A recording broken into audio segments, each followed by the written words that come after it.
उपमुख्यमंत्री अजित पवार यांचे आजचे नियोजित सर्व कार्यक्रम रद्द। आजारी असल्याने नियोजित कार्यक्रम रद्द केले। अजित पवार यांच्या कार्यालयाची माहिती।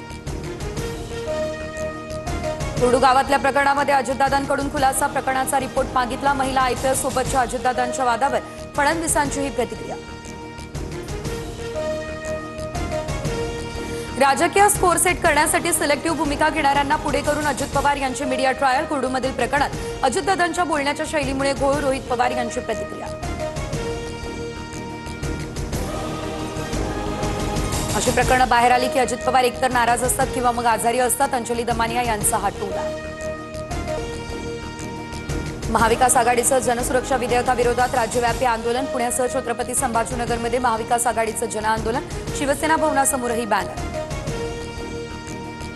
थोड्याच वेळात चंद्रशेखर बावनकुळे यांच्या उपस्थितीत ओबीसी उपसमितीची होणार बैठक। छगन भुजबळ, अतुल सावे, पंकजा मुंडे राहणार उपस्थित। भुजबळ काय भूमिका मांडणार याकडे लागले सर्वांचं लक्ष। एनडीएचे सीपी राधाकृष्णन देशाचे नवे उपराष्ट्रपती। राधाकृष्णन यांचा 452 मतांनी विजय, तर सीपी राधाकृष्णन उत्कृष्ट उपराष्ट्रपती असतील, मोदींकडून विश्वास व्यक्त।